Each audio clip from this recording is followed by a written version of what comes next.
सबको बहुत बहुत जय श्री कृष्ण, जय सिया राम।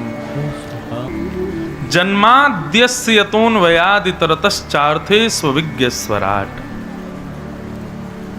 एक विद्वान ने इस श्लोक में पूरी कृष्ण कथा सुनाई है, एक ही श्लोक में पूरी कृष्ण कथा। कैसे? बोले जन्माद्यस्य यतोऽन्वयाद इतरतः, जो जन्म लेते ही अपने माता पिता को छोड़ करके अन्वयाद इतरतः गोकुल से मथुरा से गोकुल चले गए। कैसे हैं वो परमात्मा? बोले चार्थे स्वविज्ञ स्वराट। अविज्ञ हैं, अनविज्ञ नहीं है, सब जानते हैं। पूतना रूप बदल करके आई लेकिन फिर भी पहचान गए कि राक्षसी है। मतलब हम कैसे भी भाव से जाएं, चाहे कितने भी भक्त बनने का प्रयास करें, ठाकुर जी सब जानते हैं भीतर से कैसे हैं हम। वे अविज्ञ हैं, अनविज्ञ नहीं है। तेने ब्रह्म हृदय आदि कवये, जिन्होंने आदि कवि ब्रह्मा को अपनी मधुर कृष्ण लीला से ज्ञान प्रदान किया।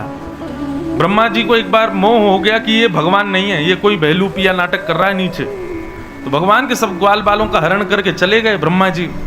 तो भगवान ने ऐसी लीला करी कि ब्रह्मा जी भी नतमस्तक हो गए। तेने ब्रह्म हृदय आदि कवये मुह्यन्ति सूरयः, देवताओं के राजा इंद्र को जिन्होंने अपने नख पर गिरिराज धारण करके अपने चरणों में नतमस्तक कर लिया। तेजो वारि मृदाम यथा विनिमयो यत्र सर्गो मृषा, पृथ्वी अग्नि जल वायु आकाश पंच तत्वों को जिन्होंने अपनी लीला से पवित्र किया। एक बार मुझसे किसी व्यक्ति ने पूछा इंटरव्यू में कि भगवान श्री कृष्ण की बाल लीला प्रेम के अलावा और किस चीज में व्यवस्थित होती है? सब लोग इसी बात को कहकर के शांत हो जाते हैं कि भगवान श्री कृष्ण ने अपनी बाल लीला से प्रेम को स्थापित किया, परंतु प्रेम के अलावा और क्या स्थापित किया जिससे मानव कल्याण हुआ हो? तो इसका उत्तर क्या है पता है? भगवान श्री कृष्ण पर्यावरण मित्र हैं। कौन है? पर्यावरण मित्र। देखो, यमुना में कालिया नाग आ गया तो उसको शुद्ध किया, कालिया नाग को भगा करके यमुना जी को पवित्र किया। कुंज निकुंजों में लीला करते हुए ठाकुर जी ने माने सबको बताया कि मंदिर से ज्यादा प्रिय मुझको ये लता वृक्ष वल्लरियां कुंज निकुंज हैं, इनकी सुरक्षा ज्यादा करो। हमें वृंदावन में हम रहते हैं लेकिन बहुत कष्ट होता है कई बार। जिन कुंज निकुंजों में ठाकुर जी की लीलाएं होती हैं, आज वो कहने को केवल निधिवन में और सेवा कुंज में विराजमान है, और कहीं कुंज निकुंज नहीं है। सबको काट करके हम लोगों ने बिल्डिंग बन बना दिया। वृंदावन नहीं है, बिल्डिंग बन हो गया है। कभी कभी लगता है कि बिहारी जी का कभी मन कर आता हो कि मैं कुछ लीला करने जाऊं तो बेचारे कहां जाएं? कुंज निकुंज कुछ है ही नहीं। ठाकुर जी ने जल का संवर्धन किया, ठाकुर जी ने वृक्ष वल्लरियों का संवर्धन किया। भगवान श्री कृष्ण ने मृद भक्षण किया, मिट्टी खा करके मिट्टी के महत्व को बढ़ाया। जल संवर्धन, वृक्ष संवर्धन, मृद संवर्धन, फिर पर्वत को अपने नख पर धारण करके पर्वत संवर्धन। संपूर्ण 11 वर्ष 56 दिन भगवान की लीला को यदि देखोगे तो उन्होंने केवल पर्यावरण की ही सुरक्षा की है। विश्वास मानिए, जिस प्रकार माला जपना भजन है, जिस प्रकार तिलक लगाना भजन है, जिस प्रकार परिक्रमा करना भजन है, जिस प्रकार यज्ञ हवन करना, ब्राह्मण भोज कराना भजन है, उसी प्रकार वृक्षारोपण करना, गंदगी साफ करना, अपने नगर को पवित्र रखना, स्वच्छ रखना, पर्यावरण की सुरक्षा देखभाल करना, यह भी एक प्रकार का भजन ही है भैया। और यदि एक माला कम जप ली जाए लेकिन उतना समय थोड़ा पर्यावरण संवर्धन के लिए निकाल लिया जाए तो ठाकुर जी शायद ज्यादा प्रसन्न हो जाएंगे। मैं तो लोगों से निवेदन करता हूं कि भैया वृंदावन आते हो, गुल्लकों में 500 1000 100 जितना भी डाल के जाते हो, अब की बार 10 रुपया कम डाल के आना, और उस 10 रुपये का कोई पौधा, कोई बीज या कोई वृक्ष कुछ ना कुछ वृंदावन में लगा के आना। ठाकुर जी को, बिहारी जी को उससे ज्यादा प्रसन्नता होगी कि आपने वृंदावन में पुनः वन बनाने का प्रकल्प लिया। भक्ति का स्वरूप केवल नाम जप, तिलक स्वरूप आदि धारण करने से नहीं होता। मन में ऐसा विचार आए कि मैं भी वृक्ष लगाऊं वृंदावन में, ऐसे कोई जगह पौधे आदि लगाऊं, कल को वो बड़े हों तो उसके नीचे भी कभी श्यामा श्याम लीला करने पधारें, कभी उसका भी स्पर्श करें। हमारा कल्याण तो उसी में हो जाना है कि कभी श्याम सुंदर अपनी लीला करते करते उस वृक्ष का स्पर्श कर गए जो हमने अपने भाव से अर्पित किया था। पर्यावरण संवर्धन। भगवान श्री कृष्ण केवल प्रेम की चर्चा नहीं करते, केवल ज्ञान की वार्ता नहीं करते। ठाकुर जी से बड़ा कोई पर्यावरण का मित्र है ही नहीं। पर्यावरण का संरक्षण किया भगवान ने।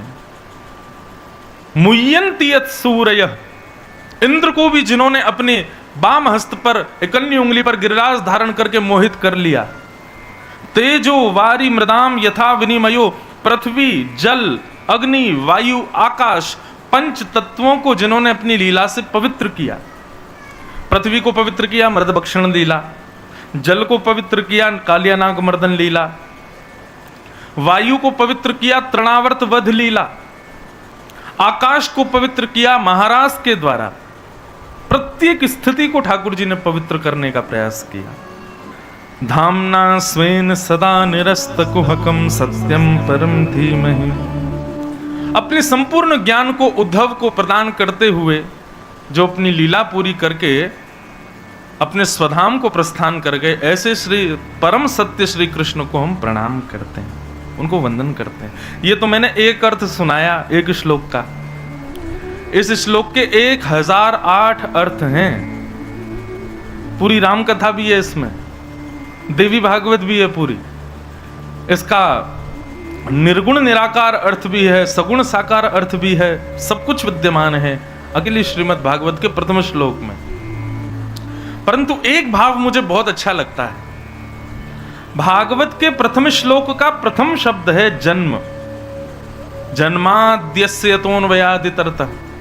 तो भागवत के प्रथम श्लोक का प्रथम शब्द है जन्म, और हमारा प्रारंभ भी है जन्म। तो स्टार्टिंग तो मैच होती है हमारी भागवत जी से, लास्ट मैच होता है कि नहीं? हमारा अंत क्या है? मृत्यु।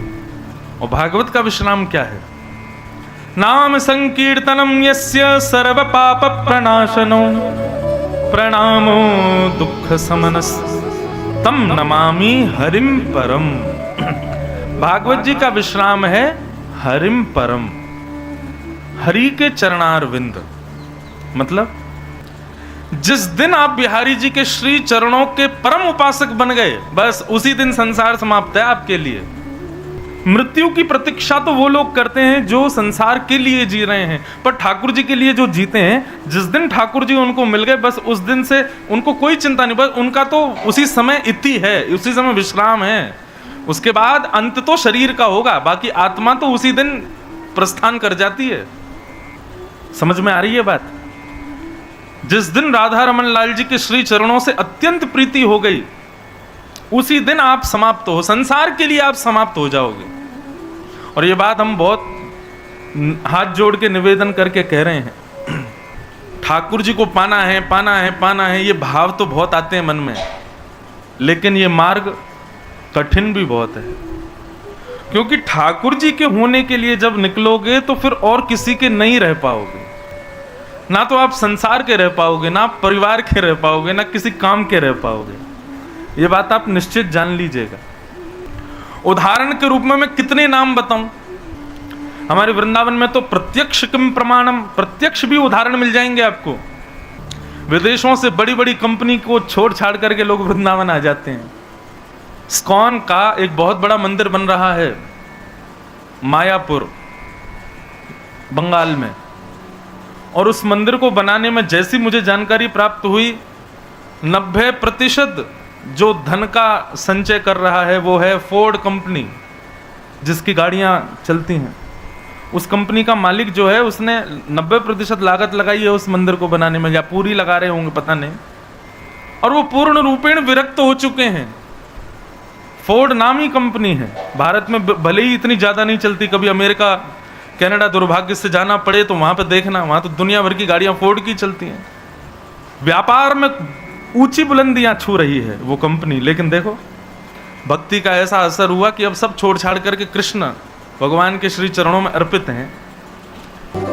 इसका अर्थ क्या है? गोपियां कह रही हैं, नाथ तब कथामृतम तप्त जीवनम कवि विरीडितम कल्मशापहम श्रवण मंगलम श्रीमदाततम भुवि गृणन्ति ते भूरिदा जनाः। हे श्याम सुंदर, तुम्हारी कथा अमृत के समान है। जिनका जीवन संतप्त है संसार से, वो यदि तुम्हारी कथा का आस्वादन कर लेते हैं तो परम आनंदित हो जाते हैं, परम सुखी हो जाते हैं। सुनने में बड़ी अद्भुत लगती है तुम्हारी कथा। अरे भैया, हम तो कहेंगे इस संसार में सबसे बड़ा दानी यदि कोई है तो व्यास मंच पर बैठा हुआ वक्ता। भागवत के 18,000 श्लोकों में वक्ता की प्रशंसा केवल एक ही बार हुई है, और वो करिए गोपियों ने।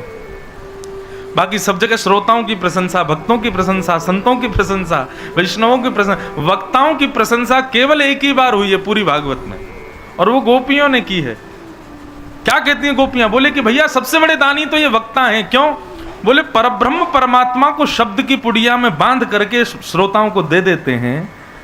उस परब्रह्म को, उस जगदीश को शब्द की पुड़िया में बांध करके दे देते हैं। इनसे बड़ा कोई दानी नहीं है। कभी कभी ये बात कह के बड़ी खुशी होती है, लेकिन गोपी गीत के बाद एक गीत आता है, उसका नाम है भ्रमर गीत। वहां भ्रमर गीत में सबसे ज्यादा गालियां भी गोपियों ने वक्ताओं को ही दी हैं। गोपियां कहती हैं, कन्हैया ये जो हमारी दुर्दशा हो रही है ना तुम्हारी याद में, इसमें तुम्हारा दोष नहीं है, तुम्हारी कथा गाने वाले वक्ताओं का है। इन लोगों ने मीठी मीठी चुपड़ी बातें बता बता करके हमको तुम्हारा प्रियतम बना दिया, तुम्हारे प्रेम में हमको विभोर कर दिया, और अब हम यहाँ तड़प रही हैं। हमें तो लगता है कि तुमने इन वक्ताओं को घूस दे रखी है कि तुम मेरी सुंदर कथाएं सुना करके सबको बावला कर दो, इसके बदले में तुमको वैकुंठ दे दूंगा। ऐसा गोपियां कहती हैं। परंतु एक वैष्णव इस श्लोक का क्या अर्थ निकालते हैं? तब कथामृतम तप्त जीवनम। हे कन्हैया, एक तो अर्थ है कि तुम्हारी कथा तपे हुए जीवन को आनंद कर देती है, परंतु एक भाव एक संत कह रहे थे, बोले भैया जिसने इस कथा को सुना उसका जीवन तप गया। क्यों? पत्नी छूट गई, घर छूट गया, व्यापार छूट गया, फैक्ट्री छूट गई, सब छोड़ छाड़ करके महाराज कहाँ चले गए? बोले वृंदावन में भजन कर रहे हैं। नाक से सिर तक तिलक लगा करके, और महाराज ना तन की सुध, ना वस्त्र की सुध, ना भोजन की सुध, ना श्वास की सुध, ना जल की सुध, बस राधे कृष्ण राधे कृष्ण राधे कृष्ण। कन्हैया ये तुम्हारी कथा की करामात है। भला भला जीवन जी रहा था बेचारा, बढ़िया पैसा आदि कमा रहा था, घर परिवार चला रहा था, लेकिन आपकी कथा सुनते ही सब छोड़ छाड़ करके वृंदावन चला गया। तप्त जीवनम, जीवन तपमय हो गया। पर एक बात बताएं बंधुओं, जब आप किसी नैष्ठिक भक्त को देखते हो और देख करके सोचते हो इतना ये कैसे जी सकता है ऐसे, ना भोजन की सुध, ना वस्त्र की सुध, ना परिवार की सुध, ना काम की सुध, बस दिन रात भजन भजन करता है, ये कैसे जीता होगा ऐसे? वास्तव में हम संसारी हैं, इसीलिए हमको लगता है कि ये कैसे जी रहा होगा, पर उसकी स्थिति वो जाने। वो ब्रह्म सुख से भी ज्यादा सुखी है। ब्रह्मा भी इतना सुखी नहीं होगा जितना सुखी वो इस वक्त घूम रहा है। उसकी सुख की गणना ब्रह्मा भी नहीं कर सकता। हम संसारी हैं, इसीलिए हमें लगता है कि ये कैसे जी रहा होगा। भक्ति की रति, भक्ति की रीत ऐसी है। मीराबाई को सब समझाते थे, तेरे को क्या कमी है मीरा, राजकुल में जन्मी, राजकुल में ब्याह हो रहा है, सब तो संपत्ति सब छोड़ छाड़ के तू क्यों ये बार बार बैरागन बनी घूमी रहती है? पर भैया ये बात पक्की तरीके से मान लीजिए, आपके मेरे चाहने से हम भक्त नहीं बन सकते। ठाकुर जी हमसे प्रेम करते हैं तभी हम भक्त बन पाते। मीराबाई चाह करके एक राजकुल में जन्म लेकर के सारे उपभोग हैं उनके पास, मीराबाई के पास कोई कमी नहीं है, फिर भी गिरधर नागर को क्यों बचती है? क्योंकि गिरधर नागर उससे प्रेम करते हैं। कुछ ना होते हुए भगवान को प्रेम करना, इसमें लोग ये बात कह सकते हैं इस पर कुछ नहीं है बेचारे पर, इसलिए भगवान का भजन करता है, लेकिन सब कुछ होते हुए भी भगवत प्रीति करना, इसमें कहां जाओगे? तो भैया सीधी बात यही है, चाहे सब संपत्ति युक्त हो चाहे विपत्ति युक्त हो, कृष्ण प्रीति आपके बस की बात नहीं है, ये तो ठाकुर जी की कृपा है, आपकी बस की बात नहीं। कल हम आ गया देखो विषय, कल हम चर्चा कर रहे थे किनकी? श्री रंग जी, रंगा जी जिनको कहते थे, यहीं दौसा जो जयपुर के रास्ते में पड़ता है, भरतपुर से जब जाते हैं तो दौसा में एक सरावगी हुए जैन व्यापारी, उनका नाम था श्री रंगा जी। उनका नाम तो वैसे श्री रंग जी था, पर रंगा जी कह करके लोग बुलाते थे। तो रंग जी जो थे वो व्यापारी थे, उनकी दुकान में एक सेवक काम करता था। तो जो उनकी दुकान में लड़का काम करता था वो इतना पापी था, इतना दुराचारी था, जितना वेतन मिलता था उसको वो सब केवल व्यसन करने में, वैश्यागमन करने में, उल्टे सीधे काम करने में, अपनी इंद्रिय उपभोग करने में ही खर्च कर देता था। जिसका परिणाम ये हुआ कि उसकी जब मृत्यु हुई तो उसको नरक मिला, और नरक में भी साधारण नरक नहीं मिला, नरक में भी उसके पापों की जब लिस्ट यमराज ने देखी तो नरक में आने वाले पापियों का सरदार उसको बना दिया। वो तेरे भैया पाप इतने, तू तो इनको सरदार बनो रे, सरदार बना दिया। उसने कहा यमराज जी से मुझे क्या करना है? बोले यमलोक में पापियों को पकड़ के लाते हैं, तो कहां से कब किसको लाना है ये निर्देश तुम ही दोगे, तुमको संकेत मिला करेगा और तुम दूतों को भेजा करना, ठीक है? कभी कहीं से पापी उठवावे, कभी कहीं से। एक बार उसके पास में संकेत आया, बोले दौसा से एक पापी को लेके आना है।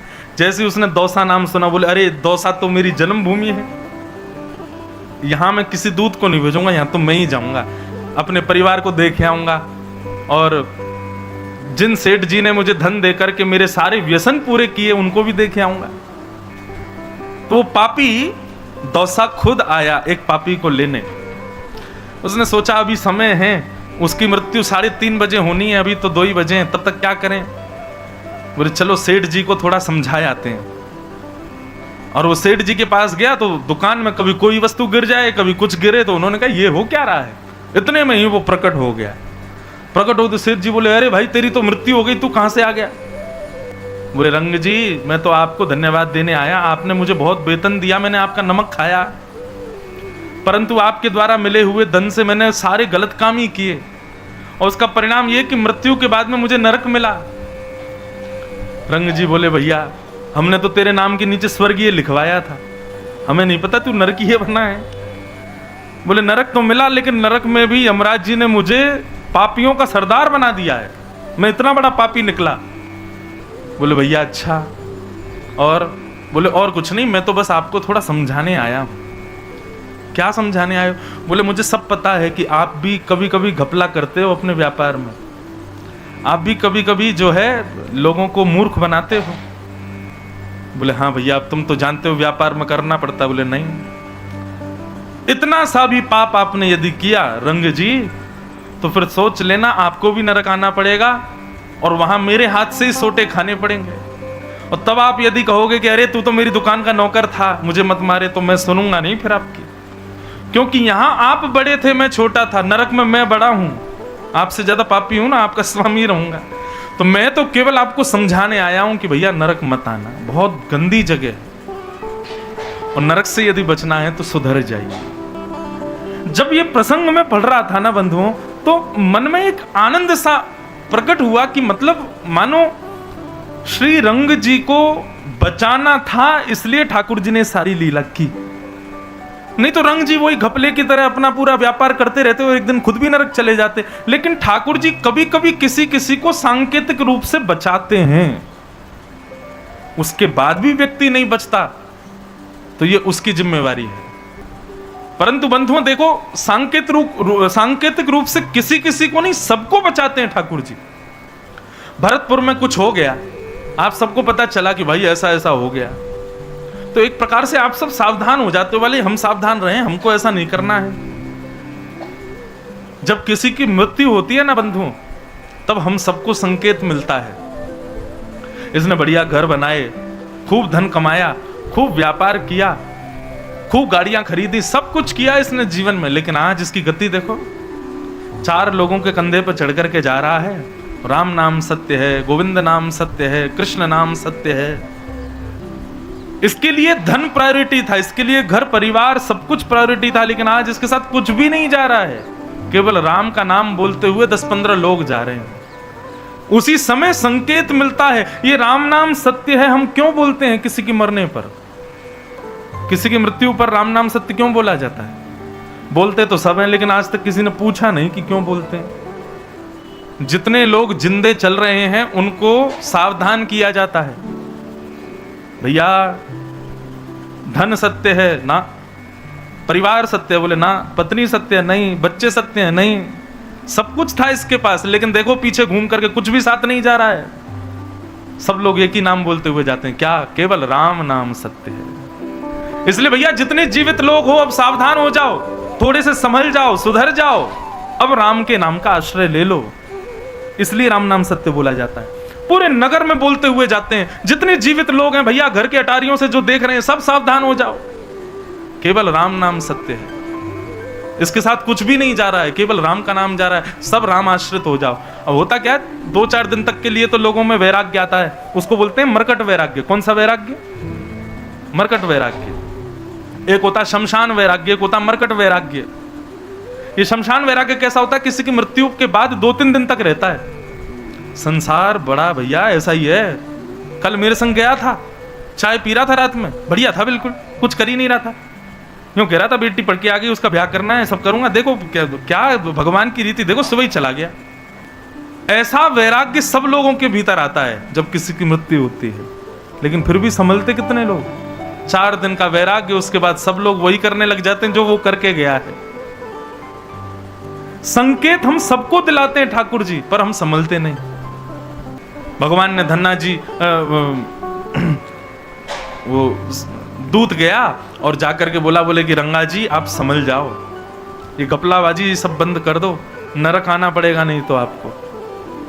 रंगा जी ने पूछा, तेरा परिवार भी रहता है यहां पर, तू सबको छोड़ केवल मुझे ही ज्ञान देने क्यों आया? बोले क्या पता, ठाकुर जी की शायद इच्छा होगी। जब मैंने सुना कि दौसा से किसी को लाना है तो मैंने सोचा आपको बता चलूं कि संभल जाओ। बोले क्या, किसको लेने आए हो? बोले एक बंजारा रहता है 3री गली नंबर में। बोले हाँ, वो भी बड़ा दुष्ट है, मेरे जैसा ही पापी है। अच्छा, उसको बनाया पापी मैंने ही था, मेरे संगी रहता था वो, उसी को लेने आया हूं। बोले वो तो बढ़िया घूम रहा है, उसको तो कुछ नहीं। बोले नहीं, वो अभी बैलगाड़ी लेके जाएगा, उसको बैल पागल हो जाएगा और बैल जो है सींग मारेगा, उस सींग के हृदय में जाते ही उसकी मृत्यु हो जाएगी, उसके सींग पे जाके मैं बैठूंगा। अभी समय हो गया। इतने में ही वो गया, सामने से देखा वही बंजारा आ रहा था, उसका बैल अचानक से पागल हुआ। बैल को संभालने के लिए जैसे ही आगे आए तो बैल ने अपना सींग मारा, उसका हृदय विदीर्ण हो गया और उसकी मृत्यु। बस ये दृश्य देखते ही रंग जी तो संभल गए। उसी दिन से उन्होंने अपना भजन बढ़ा दिया और इतना भजन किया, इतना भजन किया, तुरंत गुरु आश्रित हो गए। श्री रामानंदाचार्य जी के वंश शिष्य परंपरा में जाकर के उन्होंने दीक्षा ले ली। व्यापार करते थे लेकिन कृष्ण नाम, राम नाम और भगवत नाम गाते हुए करते थे। छल कपट बाजी ये सब कुछ छोड़ दिया उन्होंने। और एक बात बताएं, भक्ति यदि परिपूर्ण रूप से जीवन में आएगी ना तो सब छोड़ना नहीं पड़ेगा। ये छल कपट बाजी सब अपने आप छूट जाएगी। जो भक्ति युक्त नहीं है उसको समझाना पड़ता है कि भाई ये गलत काम है, इसको छोड़ दो। भक्ति युक्त होते ही छोड़ना नहीं पड़ेगा, अपने आप छूटेगा। मैं अपनी कथाओं में कहा करता हूं, नित्य तिलक लगाने वाला व्यक्ति, नित्य हाथ में कंठी माला रखने वाला व्यक्ति, नित्य धोती पहनने वाला व्यक्ति, उसको भगवान मिलेंगे ये जरूरी नहीं, पर गलत कामों से अपने आप बचता हुआ चला जाएगा। ये तिलक, ये कंठी माला, ये स्वरूप ये बचाता है दूषित कर्म करने से। बाहर लगी हो यदि गोलगप्पे की दुकान, आप जाके खा सकते हो, मैं नहीं खा सकता। मैं यदि गोलगप्पे की दुकान पर खड़ा भी हो गया, 4 लोग खड़े और हो जाएंगे, गोलगप्पे वाला भी सोचेगा आए पंडित जी गोलगप्पे खाओगे? क्यों? स्वरूप से ही उसको लगेगा कि ये कैसे आ सकते हैं। तो कई जगह दूषित स्थानों पर जाने से आपका वैष्णव स्वरूप ही आपको रोकेगा। भक्ति का मतलब केवल भगवत प्राप्ति ही नहीं होता बंधुओं, भक्ति का मतलब जीवन में सुधराव भी होता है। भक्ति जब जीवन में आती है तो आप सुधरने का प्रयास करोगे नहीं, अपने आप सुधर जाओगे। प्रयास तो मानव को करना पड़ता है, भक्त को नहीं करना पड़ता। तो रंग जी सुधर गए और इतना भजन किया महाराज उन्होंने। बड़ी सुंदर उनकी पूरी लीला कथा बताई जाती है। एक बार रात्रि में उनके बेटे को भूत दिख रहे थे। उसने जाके पिताजी से कहा, पिताजी मैं जहां सोता हूं वहां रात्रि में भूत दिखाई देते हैं। तो रंग जी बोले, रुक जा, तेरी जगह मैं सोता हूं। तो बेटे की जगह रंग जी सो गए। रात्रि में जैसे ही भूत आया, तुरंत महाराज हाथ में जल लेकर के राम नाम से उसको मारने लगे। इतने में ही प्रेत प्रकट हो गया। बोले, भगवान मैं आपकी कृपा पाने के लिए आ रहा हूं। बोले, क्या कृपा चाहिए? बोले, आपने इतना भजन किया है, आप इतना भगवान का स्मरण करते हो, आप में इतनी सामर्थ्य है कि आप प्रेतों को मुक्त कर सकते हो। बोले, कैसे? बोले आप एक बूंद जल अपने चरण में डाल दीजिए और आपके चरण का छुपा हुआ वो एक बूंद जल मुझ पर छिड़क दीजिए। रंग जी ने जैसे एक बूंद जल अपने चरण से छुपा के उस पर छिड़का, इतने में ही शंख चक्र गदा पद्म चतुर्भुज रूप धारण करके भगवत धाम को प्रस्थान कर गया। तब रंग जी को समझ में आया भजन केवल मेरा कल्याण नहीं कर रहा है, मेरे भजन से ना जाने कितनों का कल्याण होगा। आपका भजन करना, आपका भक्ति करना केवल आपका कल्याण नहीं होगा, उससे ना जाने कितनों का। कहते हैं भैया जब कोई भक्त प्राण त्यागता है और उसका अंतिम संस्कार किया जाता है ना, तो अंतिम संस्कार में उसकी चिता से निकलने वाली लपट और धुएं से भी आसपास में जितनी भी प्रेतात्माएं हजारों वर्षों से भटक रही हैं, वो सब उसके शरीर से निकलने वाली तेज से भजन के बल से मुक्त हो जाते हैं। भजन केवल आपका कल्याण नहीं कर रहा है। मान लीजिए कि आप 2 माला रोज करते हो और माला करने के बाद आप नगर में जाते हो, तो आपकी दृष्टि जिस पर पड़ेगी उसका एक एक पाप नष्ट होता चला जाएगा आपकी माला के प्रभाव से। भजन करना तो सबसे बड़ा सत्कर्म है संसार का। हम क्यों कहते हैं कि भाई संतों को प्रणाम करो, संत एक बार हमारे घर आ जाएं, संतों की दृष्टि हम पर पड़ जाए। क्यों? क्योंकि उनका भजन इतना है, उनकी दृष्टि मात्र से हमारा कल्याण हो जाने वाला है। इसलिए जो लोग आजकल प्रामाण्यवादी लोग हैं ना, वो लोग कहते हैं कि अरे आप दुनिया के लोगों को कहते हो भजन करो, अरे कर्म करने का उपदेश किया करो। मैंने कहा भाई अभी इस फिलॉसफी को तुम जान नहीं पाओगे। भजन का मतलब केवल भगवत प्राप्ति नहीं है, भगवत प्राप्ति तो मुख्य उद्देश्य है ही। मेरे पूज्य नाना जी पंडित श्री कृष्णलाल शास्त्री जी, वो भी भागवत के वक्ता थे, इतनी सुंदर बात कहते थे। वे कहते लाला तेरे पिताजी, तू या फिर मैं, हम लोग भागवत के वक्ता बने हैं, इसमें पता है हमारे पूर्व जन्म का कितना पुण्य है। मैंने कहा नाना जी कितना पुण्य है? बोले लाला श्री सूरदास जी, मीराबाई, तुलसीदास, रैदास, ये सब भक्त ये कभी राह पे चल रहे होंगे और उसी राह से पूर्व जन्म में मैं, तू, हम लोग भी साधारण मानव की तरह घूमते हुए जा रहे होंगे, और तभी सूरदास, तुलसीदास, मीराबाई जैसे भक्तों ने हमको एक बार देख लिया होगा। उनकी एक बार दृष्टि का ये प्रभाव हुआ कि अगले जन्म यानी कि इस जन्म में हम वक्ता बन करके आए। हम पर ठाकुर जी की इतनी कृपा है कि हम उनकी कथा सुना पा रहे हैं। केवल इतना पुण्य है कि एक भक्त ने हमको पूर्व जन्म में देखा और उसका परिणाम ये हुआ कि इस जन्म में हम भगवत वाणी सुना पा रहे हैं। जब नाना जी ने ये बात मुझे बताई तो मेरे रोए रोए खड़े हो गए। बोले कि उनकी चरण सेवा तो बहुत दूर की बात है, उनकी सेवा, उनकी चरण सेवा, उनका सत्संग हमने नहीं सुना होगा, बस राह चलते ऐसे ही गलती से उनकी दृष्टि हम पर पड़ गई होगी, उसका परिणाम है ये।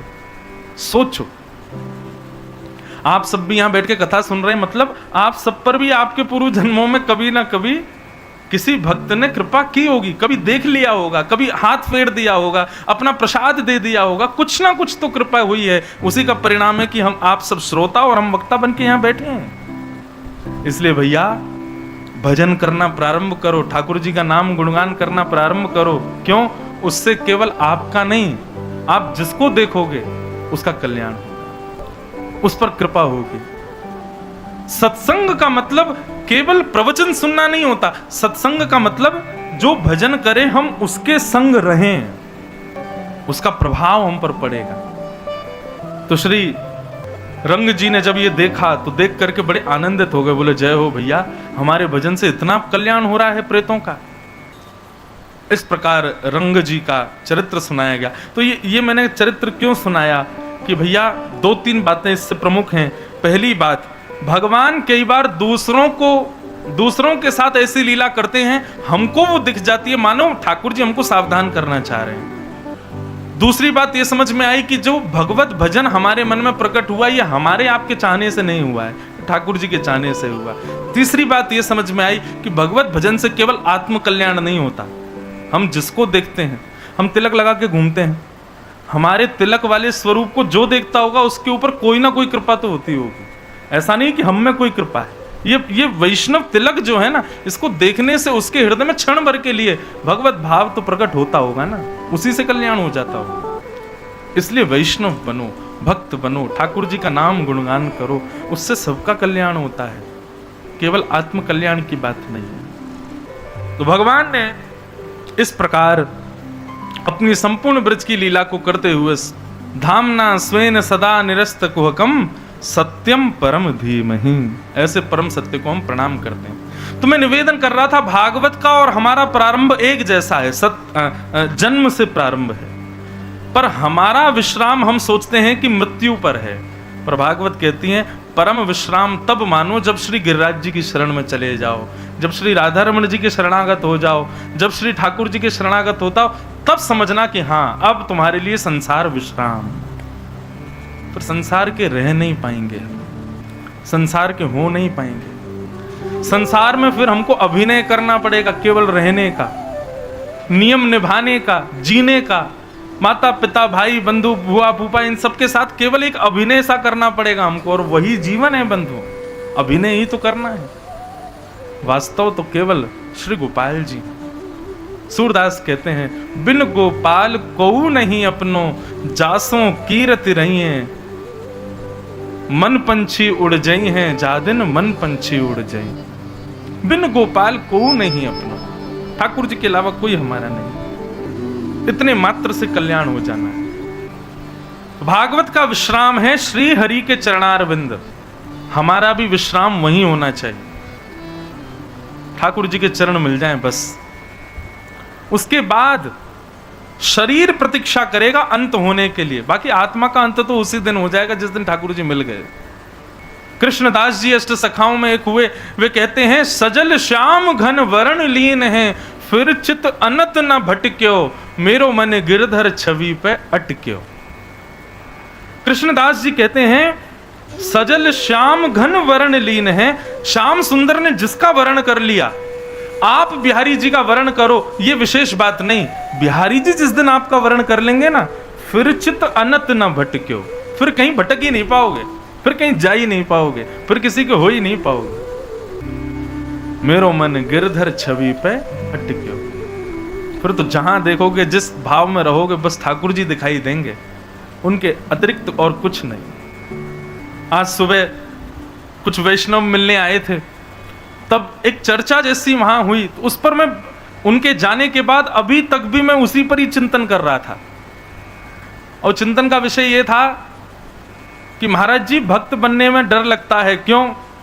गृहस्थ जीवन में हम भक्त बन गए और हमारा जो जीवन संगी है वो भक्त नहीं हुआ, तो फिर कैसे जिएंगे हम? मतलब जुआरी के साथ रह सकते हैं, मदिरा पान करने वाले के साथ रह सकते हैं, उसके लिए हम भक्त ना बने। और भक्त बनने में केवल यह भय है कि सामने वाला भक्त नहीं हुआ तो। करमेती बाई का प्रसंग कभी पढ़िए। देखिए भक्ति में कई स्वरूप स्वभाव ऐसे हैं, वो थोड़े कड़वे लग सकते हैं, लेकिन वो वास्तविकता है।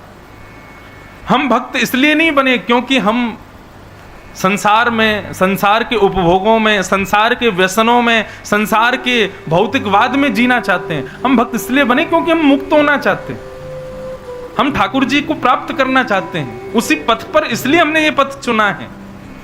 इसलिए मैं तो पहले ही सावधान कर देता हूं, या तो आओ ही मत इस पथ पर, आ गए हो तो फिर कमर कस के आना भैया, क्योंकि फिर बदल जाओगे पूरा जीवन। एक कल से एक व्यक्ति हैं, मैं जानता तो नहीं हूं उनको, वो तो कह रहे हैं हम तो महाराज जी एक ही दिन में ही बदल गए, अब 6 दिन में क्या करके जाओगे आप हमारा? मैं रुक जाओ, घर परिवार सब छुड़वा के जाएं तुम्हारा अभी। घर परिवार छोड़ने के लिए थोड़े ही है, बल्कि भैया अकेले हम क्यों भजन करें, सबसे करवाएंगे, सबको भक्त बनाएंगे। भक्त नींबू की तरह होता है, 5 किलो दूध में निचोड़ तो सबको पनीर बना देता है। ऐसे ही भक्त भी होना चाहिए, जहां जाए जहां बैठे जितने लोगों के बीच में सबको अपने जैसा बना दे, नहीं तो काय बात की भक्ति उसकी।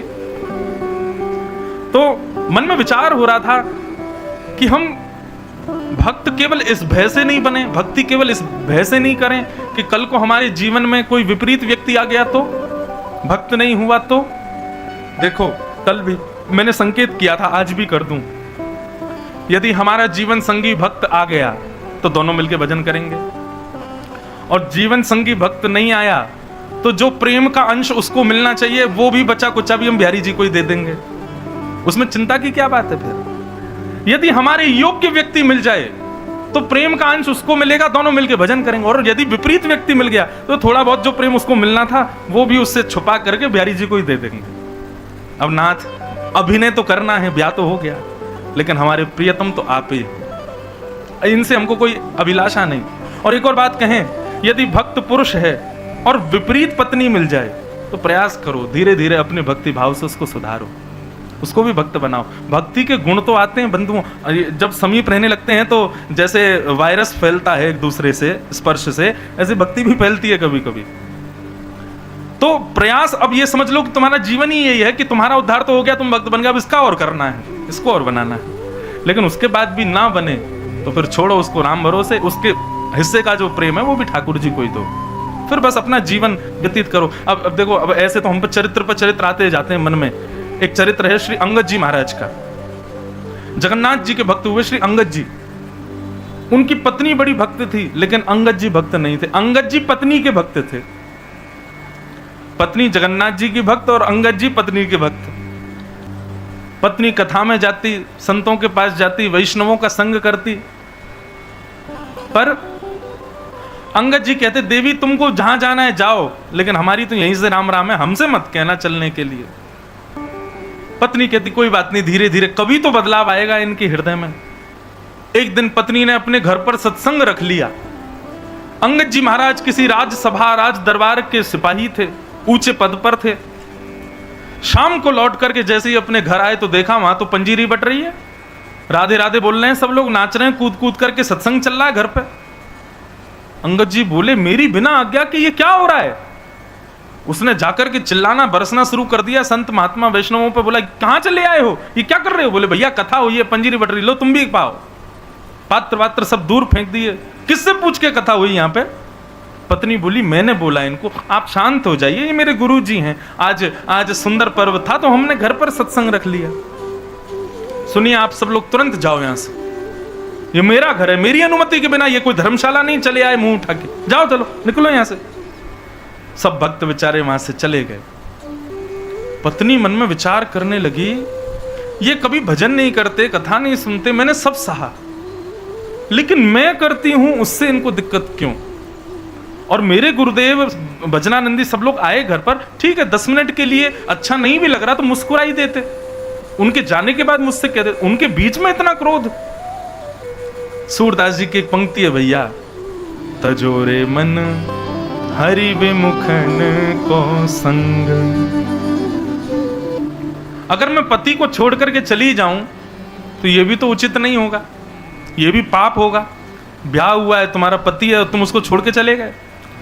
तो अंगद जी की पत्नी ने क्या किया, घूंघट कर लिया और अपने पति से जाकर के बता दिया, बोले आज के बाद मृत्यु पर्यंत मैं ना तो आपका मुख देखूंगी और ना आपको अपना मुख दिखाऊंगी। पत्नी हूं, ब्याह हुआ है मेरा, तो जो जो पत्नी के धर्म होते हैं उन सबको मैं निभाऊंगी। आपके लिए भोजन बनाऊंगी, आप आएंगे आपकी सेवा करूंगी, आपके वस्त्र आदि भी सब धोऊंगी, आपका घर भी संभालूंगी, बच्चों का भी पालन करूंगी। परंतु आज जो आपने कृत्य किया है उसको मैं क्षमा नहीं कर सकती। तो इसका दंड केवल यही है कि आज के बाद ना तो मेरा मुख आप देखोगे ना मैं आपका मुख देखूंगी। बाकी अभिनय पूरा करूंगी, रहूंगी आपके संगी, सब सेवा आदि करूंगी, लेकिन मन से अब मैं आपको त्याग चुकी हूं। ये तो और खतरनाक है। यही तो किया था महादेव ने सती के साथ। जब राम जी की परीक्षा ली तो बस इतना किया कि सती का आसन बगल की जगह सामने धर दिया। तुम मेरी मां का रूप धारण कर चुकी हो, अब मैं पत्नी नहीं मान सकता तुमको, रहो हमारे साथी, लेकिन मन से हमने आपका त्याग कर दिया। अंगद जी इतने परेशान हो गए, बोले अरे ये तो गलत हो गया, मैं तो पत्नी से बहुत प्रेम करता हूं अपनी से। खूब मनाया लेकिन नहीं मानी, चरणों में गिर जाती, बोले आपके पांव पूज रही हूं मैं कि मुझसे अब जिद मत कीजिएगा कि अपना मुख दिखाओ, मेरा ये नियम है, जो हरि का नहीं वो मेरा नहीं, बाकी ब्याह हुआ है तो मैं निभाऊंगी। अंगद जी बड़े दुखी रहने लगे। 10, 15, 20 दिन हो गए, 1-1.5 महीना हो गया। अंगद जी को ना तो भोजन अच्छा लगे, ना जल अच्छा लगे, ना घर जाना अच्छा लगे, पत्नी ने मुख ही नहीं दिखाया। एक दिन अंगद जी घोड़े पे बैठ के जा रहे थे, ऐसी कथा चल रही थी, वैष्णव बैठे थे। अंगद जी बोले इसी कथा ने मेरा घर बर्बाद कर दिया।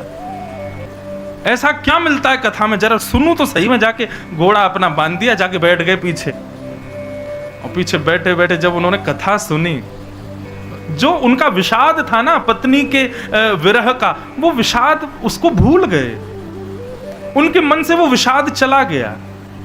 मानो उनको ऐसा लगा कि अभी तक तो मैं जिया ही नहीं, ये जो चंद मिनट मैं कथा में बैठा हूं, मैं जीवित अभी हुआ हूं। उनको आज जैसी अनुभूति हुई ऐसी पहले कभी नहीं हुई थी। अंगद जी को बहुत अच्छा लगा। अंगद जी ने वहां किसी व्यक्ति से पूछा, भैया ये कथा कितने बजे शुरू होती है? बोले इतने बजे शुरू होती है। अच्छा ठीक है। अगले दिन अंगद जी समय से आ गए, समय से आकर के बैठ गए, कथा सुनी। 2-3 दिन तक बड़े भाव से कथा सुनी। उसके बाद में अंगद जी आए तो देखा ना तो श्रोता ना वक्ता। बोले किसी से पूछा, भैया यहाँ कथा हो रही थी, कहाँ हुआ? बोले कल 7 दिन हो गई कथा, विश्राम। अच्छा तो 7 ही दिन की होती है? बोले हाँ। भैया उन व्यास जी का पता दे दो जो आए थे अभी। किसी ने पता दिया तो अंगद जी उसके घर पहुंच गए। व्यास जी से जाके बोले, आपने वैसे तो आप जैसे ही एक व्यास जी, उन्होंने मेरा घर उजाड़ दिया, लेकिन अब मुझे पता चला कि मेरी पत्नी को घर कथा से प्रीति क्यों। महाराज आपकी अगली कथा कहाँ होगी, मैं पूरी सुनना चाहता हूँ। व्यास जी ने बताया तो अंगद जी वहां पहुंच गए। अब तो वहां जाकर के उन्होंने पूरी कथा जब सुनी, अब तो उनको और प्रीति हो गई। पहले दिन पीछे बैठे, बीच में आ गए, अगले दिन थोड़े और आगे, अब तो वो सबसे आगे कोने में बैठ जाएं और नेत्र बंद करके 4 घंटा पूरी कथा सुने। एक बार उसी नगर में कथा हुई जहां अंगद जी रहते थे। अंगद जी महाराज कथा सुनने के लिए गए। जैसे ही कीर्तन प्रारंभ हुआ तो भाव विभोर नेत्र में खड़े होकर नृत्य करने लगे। वहीं पत्नी भी बैठी थी कथा में दूर।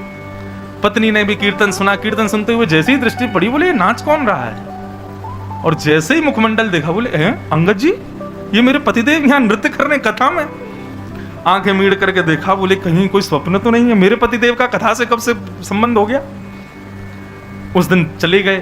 दूसरे दिन पत्नी ने फिर गौर किया तो देखा अंगद जी तो भाव विभोर नेत्रों से सजल अश्रु बह रहे हैं, भाव से कथा सुन रहे हैं। किसी से पूछा पत्नी ने, बोले इनको जानते? बोले हाँ ये अंगद जी हैं, अरे बड़े रसिक हैं, वहां कथा में भी आए थे, उस कथा में भी आए थे। भैया ये तो हर कथा में आते हैं और बड़े भाव से कथा सुनते हैं। पत्नी बोली अब ये हरि सन्मुख हो गए हैं, बड़ी कृपा कथा की हो गई कि हमारे पति को भी अपनी ओर ले लिया।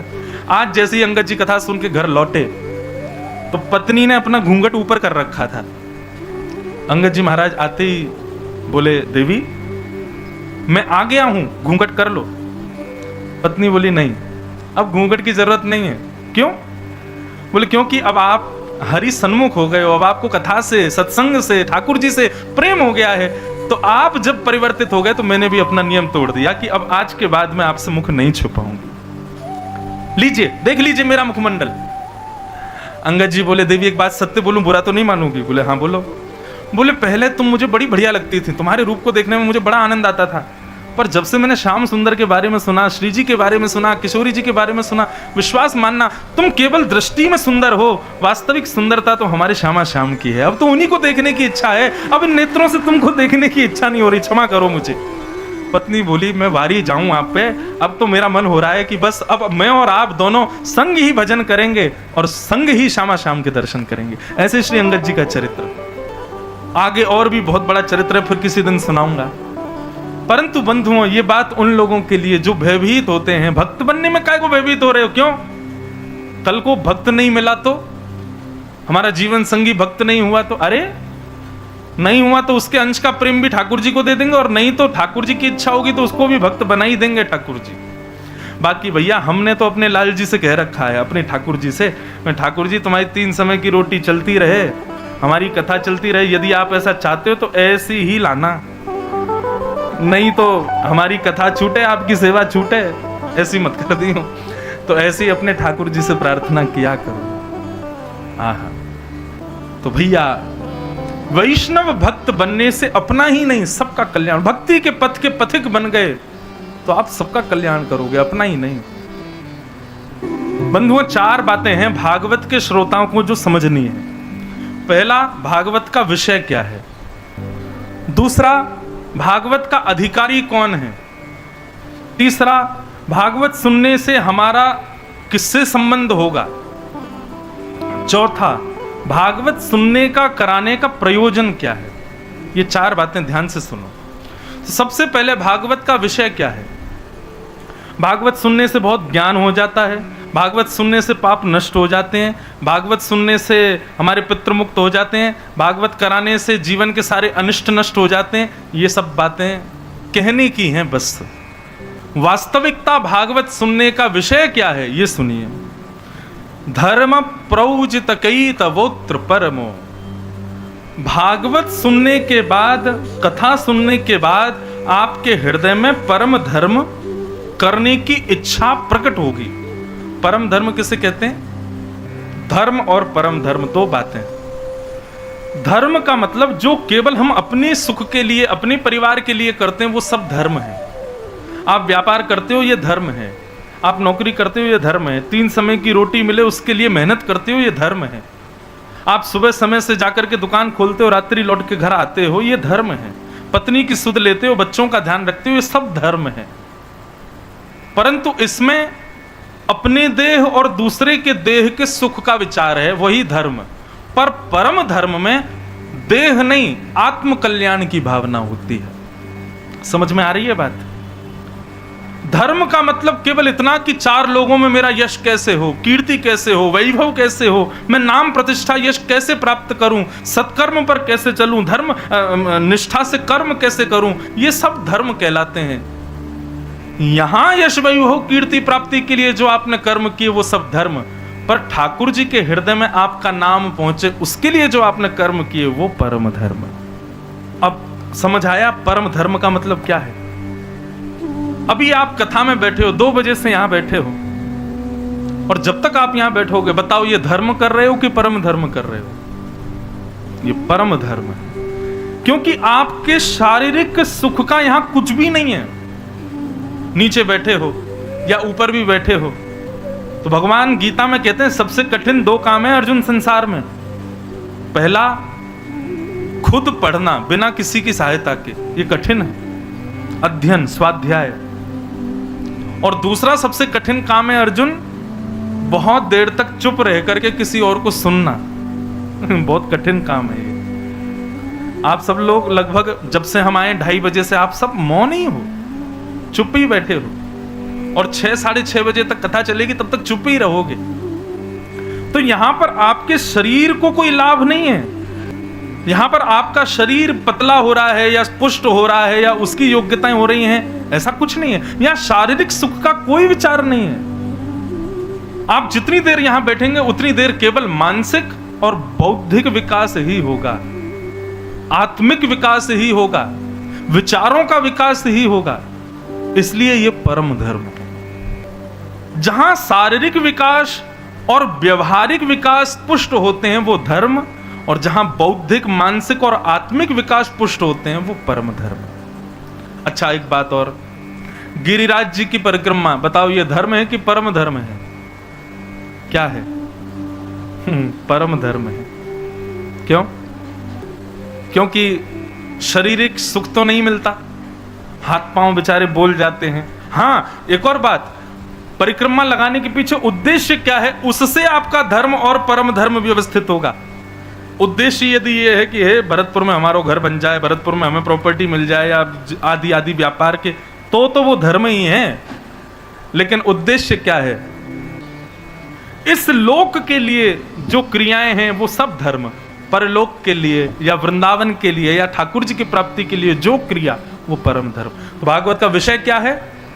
भागवत के श्रोता बनने के बाद आपके हृदय में परम धर्म अति करने की इच्छा प्रकट होने लगेगी।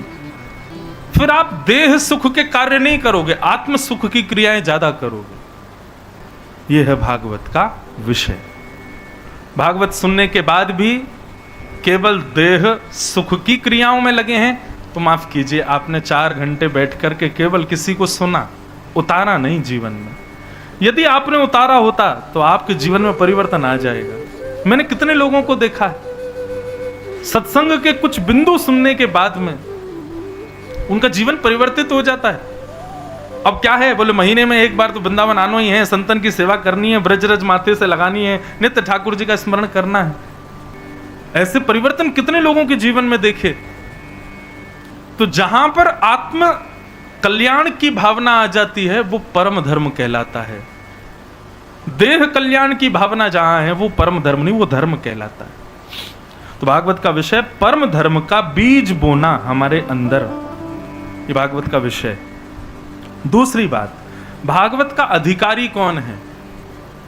बोले महाराज जी जिस नगर में कथा हो वहां के नगरवासी सब अधिकारी हैं ना।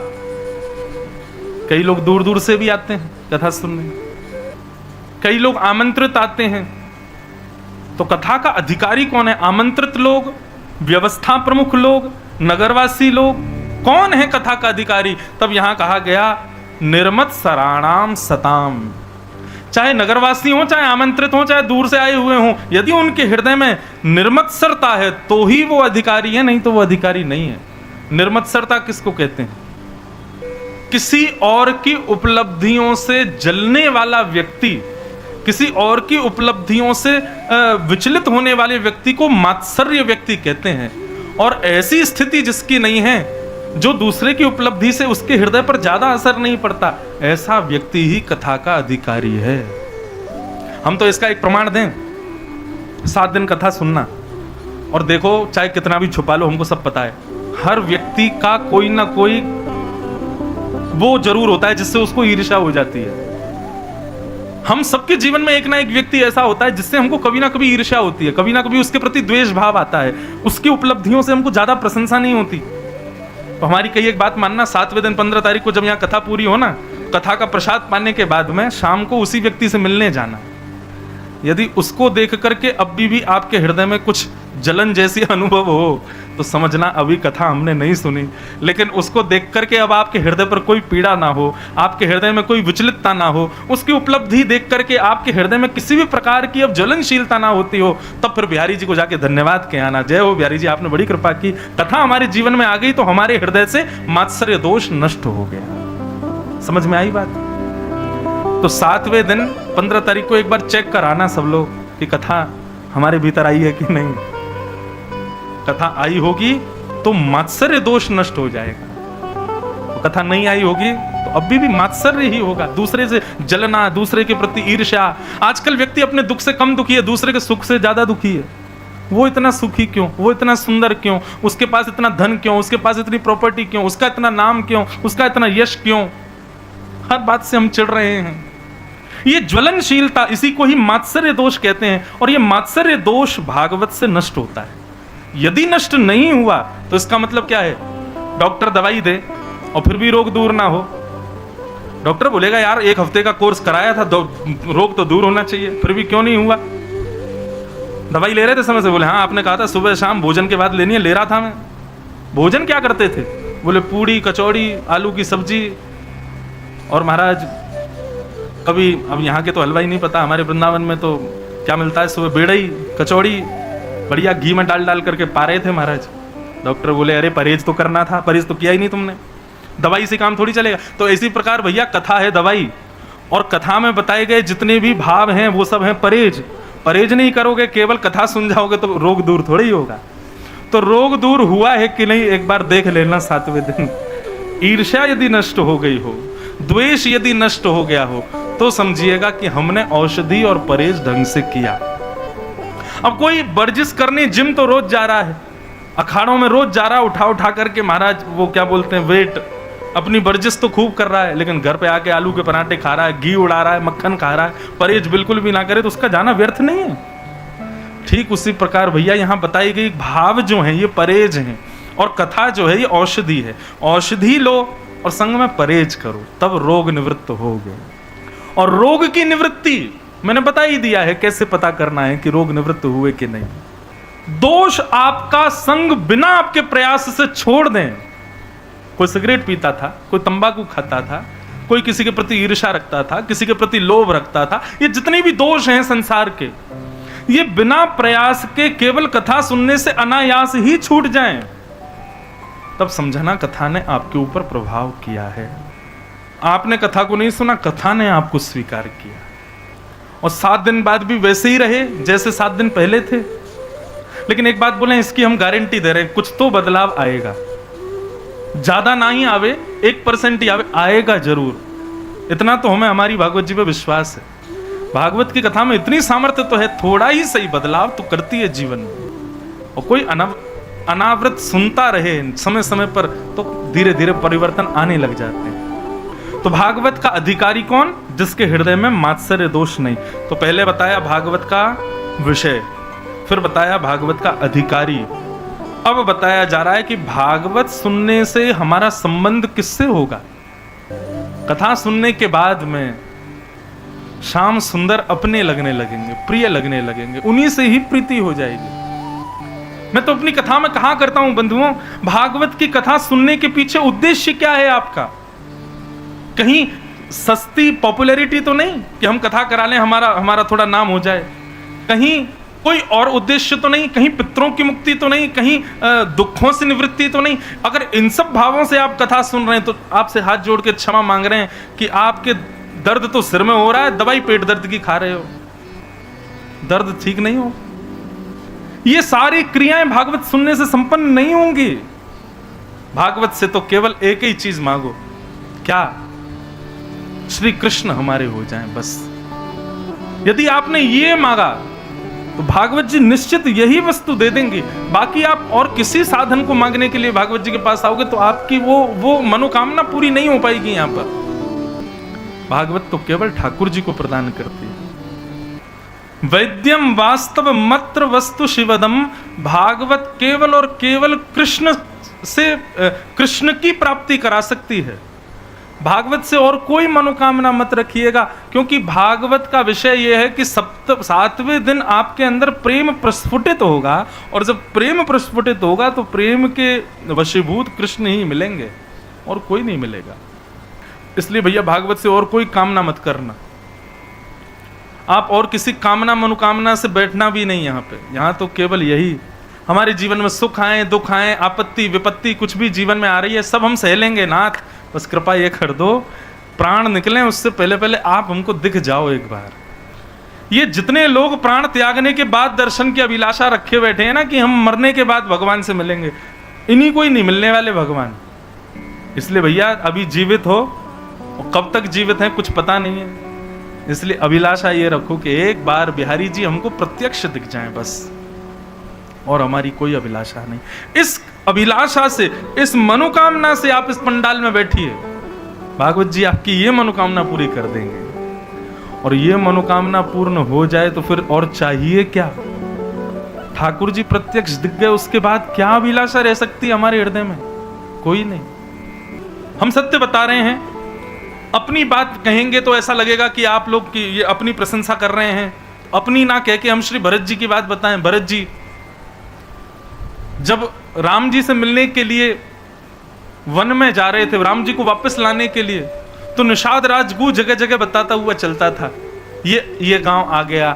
तो जैसे ही कोई नए गांव में जाते हैं ना, तो भरत जी कहते हैं यहाँ के नगर देवता, इस गांव के देवी देवता कहाँ हैं? तो निषाद राजगु उनको ले जाता एक वृक्ष के पास, उसके नीचे देवी देवता बैठे होते। तो भरत जी महाराज घंटों घंटों बैठ करके उनकी पूजा करते, फिर वहां से उठते प्रणाम करके आगे जाते, दूसरे गांव में पहुंच गए, वहां के देवी देवताओं को प्रणाम करते करते करते प्रयागराज पहुंचे। प्रयागराज में जैसे ही संगम देखा, त्रिवेणी, यमुना, गंगा, सरस्वती तीनों नदियां मिल रही थीं। भरद्वाज ऋषि बोले, भरत जी तीनों संगम, यहाँ तीनों नदियों के संगम में स्नान करके जो मनोकामना करते हैं वो पूर्ण हो जाती है। भरत जी वहां स्नान करते हैं और नेत्र सजल हो जाते हैं। तब निषाद राजगु और भरद्वाज ऋषि दोनों पूछते हैं, भरत जी आपने क्या मांगा? तो भरत जी कहते हैं, हम जितने गांव में होते हुए आए, जितने देवी देवताओं को पूछते हुए आए, अब प्रयागराज को भी पूछ रहे हैं, तो सब जगह कामना मनोकामना केवल एक रखी कि श्री राम जी और सीता जी के चरणों में मेरी भक्ति, मेरा प्रेम और बढ़ जाए, और कुछ नहीं मांगा। सब जगह बस मैंने यही मांगा कि जन्म जन्म रति बढ़े मेरी ठाकुर जी के चरणों में, और कोई कामना नहीं की, मुझे और कुछ चाहिए भी नहीं। बस राम जी पहले से भी अधिक प्रिय मुझको लगने लग जाएं, श्री जानकी जी के चरणों में मेरी और निष्ठा बढ़ जाए, बस यही मांगा है मैंने, और कुछ नहीं मांगा। भरत जी के उस भाव को सुन के भरद्वाज जी के नेत्र सजल हो गए, और भरद्वाज जी ने वहां पर एक शब्द कहा। और क्या कहते हैं भरद्वाज जी? भरद्वाज जी कहते हैं, जीवन भर के तप का फल था राम दर्शन, और राम दर्शन के भाव का फल मिला भरत जी का दर्शन। बोले भरत, ये तुम्हारा दर्शन जो मुझे जो आज हुआ है ना, ये राम जी के दर्शन का फल है कि मुझे तुम मिले हो, तुम्हारे जैसा भक्त मिला, जिसकी और कोई कामना ही नहीं, और कोई मनोकामना ही नहीं।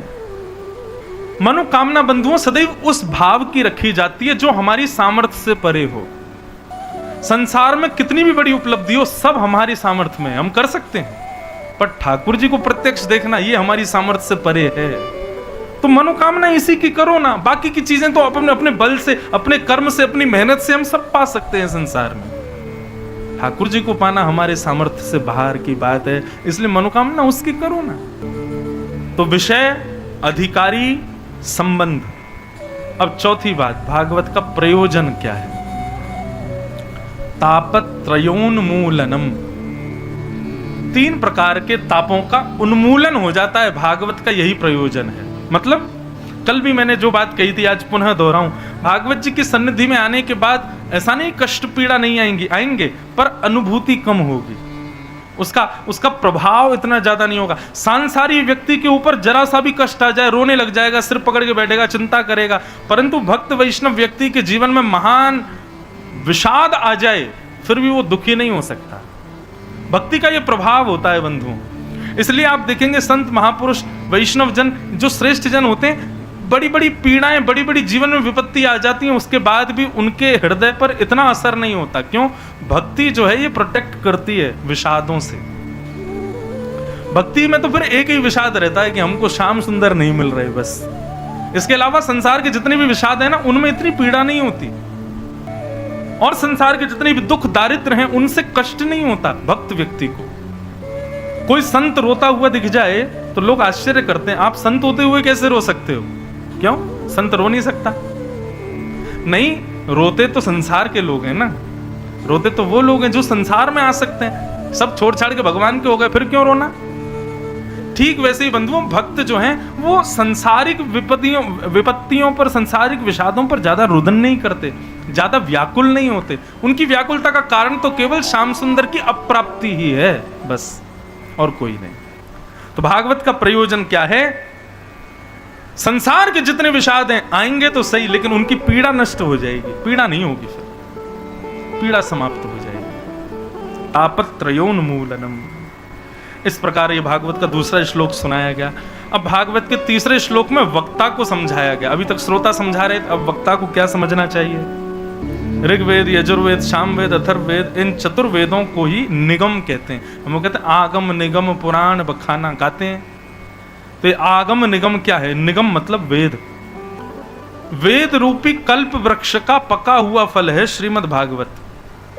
मतलब वृक्ष की जितनी ऊर्जा होती है, जितनी शक्ति होती है, जितना तत्व होता है, वो फल में होता है और कहीं नहीं होता।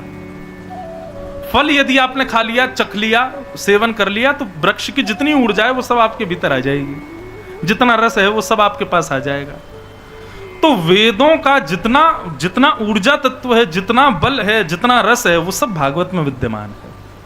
तो निगम कल्पतरोर गलितम फलम, तो ये भागवत जो है वेद रूपी कल्प वृक्ष का फल है। और सुख मुखाद अमृत द्रव्य संयुतम, सुखदेव जी के मुख लग जाने से ये भागवत रूपी फल अमृत के समान हो गया।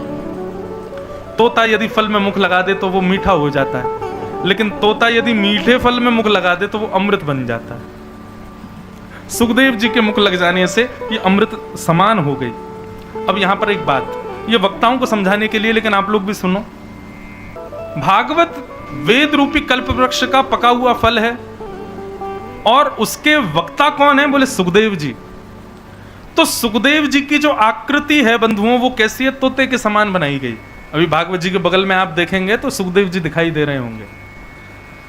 सुखदेव जी तोते के रूप में, तो क्या वक्ता को तोता बन के बैठना चाहिए? नहीं, तोते का एक स्वभाव होता है, वो स्वभाव वक्ता के अंदर होना चाहिए। तोते का स्वभाव क्या होता है? आम के पेड़ पर चील भी जाके बैठेगी, लेकिन मांस ढूंढेगी, आम नहीं खाएगी। आम के पेड़ पर कबूतर भी जाकर के बैठेगा, लेकिन आम नहीं खाएगा। आम के पेड़ पर बाकी के पक्षी भी जाकर के बैठेंगे, परंतु आम नहीं खाएंगे।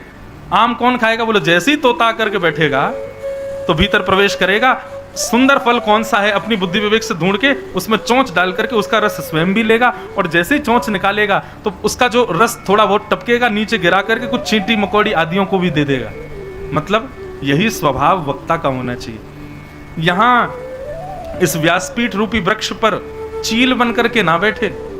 चील बन करके मतलब केवल दक्षिणा ऐंठने के लिए नहीं बैठे, यहां पर कबूतर बन के नहीं बैठे, कबूतर मतलब केवल ये सब मेरे भक्त हो जाएं, मेरे पीछे पीछे दौड़े हैं, मेरी इतनी फैन फॉलोइंग हो जाए, इसलिए नहीं बैठे यहाँ पर। यहाँ पर तो सुख बन करके बैठे। और सुखदेव का स्वभाव क्या है? वो ये नहीं विचार करता कि वृक्ष के बाहर क्या है, वृक्ष के भीतर एक सुंदर फल है, उस फल में मुख लगा के खुद भी रस लेवे, और जैसे ही रस लेवे चोंच बाहर निकाल करके उस रस को औरों को भी बटोर दे। ये सुख का स्वभाव होना चाहिए, ये वक्ता का स्वभाव होना चाहिए। इसलिए भागवत में सुखदेव जी की पूजा होती है। ये सुखदेव जी की पूजा आपके कल्याण के लिए नहीं होती, ये वक्ता को बार बार दिखाने के लिए होती। बेटा चील और कबूतर नहीं बनना, यहाँ बैठ के सुख ही बनो। ये भागवत रूपी रस है, पहले इससे खुद आनंदित हो, रसयुक्त हो जाओ, और फिर सामने जितने लोग बैठे इनको भी रस में डुबो दो। इसलिए तुम यहाँ सुख बन करके बैठो। इसलिए कई बार क्या होता है बंधुओं, जब मैं जाता हूं कोई मुझसे प्रश्न करता है तो मैं कहता हूं जब मैं व्यासपीठ पे बैठूं तभी पूछना। क्यों? नीचे तो हम कुछ भी हो सकते हैं, लेकिन व्यासपीठ पे बैठे उस समय सुखदेव जी का थोड़ा अंश तो आ जाता है। वहां जो उत्तर आएगा ना वो कल्याणकारी होगा, वहीं पूछना। भागवत सुनने का विषय नहीं है, भागवत सुनने के लिए आप लोग यहां नहीं बैठे। भागवत सुनने का विषय नहीं है तो पिबत भागवतम रसमालयम, भागवत पीने का विषय, भागवत पीने की वस्तु, भागवत को पियो। आप कहोगे महाराज ये तो वैसे ही हो गया कि आप बोल रहे हो सेब पियो, चीकू पियो, हैं केला पियो, भागवत पियो। आप बोल रहे हो, हम सुन रहे हैं। अब इसमें पिए कैसे? मुंह खोल के थोड़ी बैठेंगे कथा में कि कथा मुख से भीतर प्रवेश हो, नहीं। पिबत भागवतम रसमालयम, पीने का मतलब क्या होता है बंधुओं? जरूरी नहीं है हम मुख से ही पीते हैं, मुख से कुछ सामग्री ली तो भीतर जाके असर करती है।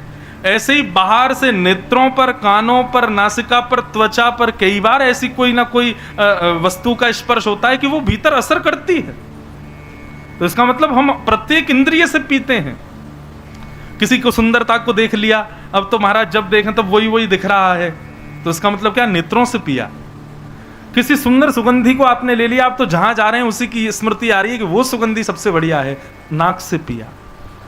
किसी सुंदर स्पर्श को अनुभव किया तो अब वही लग रहा है कि वही स्पर्श मिलना चाहिए, तो ये त्वचा से पिया। ऐसे ही कानों से कई बार शब्द हम सुन लेते हैं, उसके बाद सारे शब्द बुरे लगते हैं, तो मतलब कान से पिया। कहने का अभिप्राय भागवत ऐसे सुनो कि इसके बाद और कुछ सुनने की इच्छा ही पैदा ना हो, और कुछ भी ग्रहण करने का मन ही नहीं हो, बस कथा निरंतर मेरे कानों से केवल भगवत वार्ता ही प्रविष्ट होती रहे, भगवत संबंधी चर्चा ही मुझको प्रिय लगे। पता नहीं क्यों भरतपुर में जब से हमारी कथा हो रही, कल से हम प्रयास तो खूब कर रहे हैं कि हम वैराग्य के विषय में ज्यादा बोलें, हम ज्ञान के विषय में ज्यादा बोलें, लेकिन घूम फिर के यहाँ प्रेम ही निकल रहा है मुख से, और ये हमारी सामर्थ्य में नहीं है। हमारी हर कथा में कुछ ना कुछ परिवर्तित रहते हैं भाव। कहीं पर ज्ञान परक कथा होती है, कहीं पर वैराग्य परक कथा होती है, कहीं पर जो है विषय परक कथा होती है। पर यहाँ कल से मैं अनुभव कर रहा हूँ, मैं सोच विचार के नहीं बैठता मंच पे, परंतु यहाँ घूम फिर करके प्रेम पे ही आकर के सुई अटक रही है हमारी। तो इसमें फिर मन में विचार आता है, बेचारे यहाँ जो लोग केवल कथा में ज्ञान ही लेने आए हैं वो थोड़े वंचित हो जाते होंगे। ये क्या महाराज जी केवल कृष्ण के हो जाओ, कृष्ण के हो जाओ, कहाँ पति पत्नी सब यहीं बैठे हैं, इनको कहाँ छोड़ के जाएं, इनका क्या करें हम? तो मन में बड़ी विडंबना सी भी हो रही है, लेकिन वास्तव में ये तभी संभव है जब बिहारी जी कथा में बैठे हों। बिहारी जी पधारे, इसीलिए प्रेम परख ही यहाँ पर प्रसंग चल रहा है। हम कितना भी विषय को ले जाएं, लेकिन वो आप प्रेम की चर्चा ही जाती है। पिबत भागवतम रसमालयम मतलब फिर और कुछ भाए ना, बस श्याम सुंदर भाए, फिर और कुछ ना भाए। इस कथा के बाद में कोई आपसे कहे कि भैया चलो पिक्चर लगी है देखने चलने, अब देखने की रुचि नहीं, अब सुनने का मन नहीं। हमारी स्थिति तो धीरे धीरे ऐसी हो गई है। अभी हम भी गृहस्थाश्रम में भैया परिवार में ही रहते हैं, लेकिन हमारे परिवार के लोग, अब हमारे परिवार का तो माहौल भी कुछ ऐसा ही है, पिताजी भी वक्ता, हम भी वक्ता, तो थोड़ा बहुत तो बच जाते हैं संसार से, लेकिन संसार की ज्यादा क्रियाओं में हमको अब, पहले तो ले भी जाते थे, अब तो घर वालों, घर के कई बालक बच्चे वो लेके भी नहीं जाते। वो क्यों? उनको पता ये जा ही नहीं पाएगा, ये रह ही नहीं पाएगा, रुक ही नहीं पाएगा, इसकी स्थिति नहीं हो पाएगी।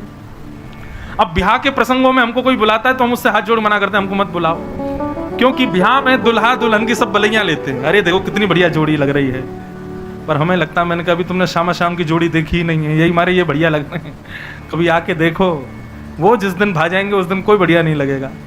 उस दिन कोई नहीं भाएगा। अब स्थिति ऐसी हो गई है तो इसलिए संसार में रहना, संसार के विषयों को स्वीकार करना थोड़ा मुश्किल होता है, परंतु फिर भी हम सुखी हैं। हम अभिनय बहुत बढ़िया करते हैं, हमको कोई बुलाए तो हम इतनी प्रशंसा करके आते हैं, इतने बढ़िया प्रेम भाव से सब जगह जाते हैं, आनंद करके आते हैं, परंतु मन का भाव तो यही कहता है कि नहीं, बस वृंदावन तज अब कहीं ना जाऊं, बस श्यामा श्याम निरंतर गाऊं, बस यही भाव रहता है। तो पिबत भागवत सुनने का विषय नहीं, भागवत पीने का विषय है। पीने का एक और अभिप्राय, आप जिस वस्तु का पान करोगे वो असर करेगी, मतलब भागवत आपके ऊपर असर करे, ऐसे सुनो। कोई असर ही ना हो रहा तो फिर सुनने का कोई अभिप्राय नहीं। असर हो, दिखने लगे, आव भाव विचार सब बदलने लग जाएं, तब समझो। तो ये भागवत के 3 श्लोकों में मंगलाचरण किया। अब यहाँ सौनकादि ऋषियों ने 6 प्रश्न किए, इन्हीं में ही 6 दिन तक कथा चलेगी। किम श्रेय शास्त्र सारः क स्व अवतार प्रयोजनम किम कर्म के अवतारश्च धर्मः कम शरणम गतः। ये 6 प्रश्न हैं। इन्हीं 6 प्रश्नों में भागवत की अब कथा चलेगी। प्रश्न कौन कौन से? सबसे पहला, किम श्रेय, भगवान के अवतार का श्रेय किसको जाता है? भक्तों को कि राक्षसों को? राक्षस को मारने आते हैं कि भक्तों के लिए आते हैं? शास्त्र सारः क, हमारे हिंदू वैदिक सनातन धर्म में इतने सारे शास्त्र हैं, इन सब का सार क्या है? दूसरा प्रश्न। तीसरा प्रश्न, स्व अवतार प्रयोजनम, भगवान के अवतार का प्रयोजन क्या है? क्या करना चाहते हैं ठाकुर जी? कभी राम बन के, कभी कृष्ण बन के, कभी इंसान ही नहीं नृसिंह बन के आ गए, कभी कूर्म कछुआ बन के आ गए, कभी मत्स्य मछली बन के आ गए, कभी सूकर बन के आ गए, बराह। ये ठाकुर जी की लीला समझ में नहीं आती। जो काम इंसान बन के भी हो सकता है, वो इतने सारे रूप क्यों धारण करते हैं? चौथा प्रश्न, किम कर्म, भगवान आके करते क्या है? भगवान का कर्म क्या है? संसार में सब कर्म करते हैं, ठाकुर जी का कर्म क्या है? पांचवा प्रश्न, के अवतारश्च, भगवान के अवतार कितने? कोई कहता 10, कोई कहता 24, कोई कहता अनंत। एक बताइए कितने अवतार हैं भगवान के? और अंतिम प्रश्न, भगवान धर्म की स्थापना करते हैं, धर्म संस्थापनार्थाय संभवामि युगे युगे। भगवान हर युग में धर्म की स्थापना करते हैं, फिर भगवान तो चले जाते हैं, धर्म कहां जाता है? जब तक भगवान थे तब तक धर्म उनकी शरण में था, भगवान के जाने के बाद धर्म किसकी शरण में गया? ये 6 प्रश्न हैं। इन्हीं 6 प्रश्नों के उत्तर 6 दिन तक कथाओं में मिलेंगे। अब इन 6 प्रश्नों को याद रखना, कथा सुनना, आपको उत्तर मिलते रहेंगे अपने आप ही, अनायास। ये प्रश्न किए किसने? सौनकादि 88,000 ऋषियों ने ये प्रश्न किए सूत जी महाराज से।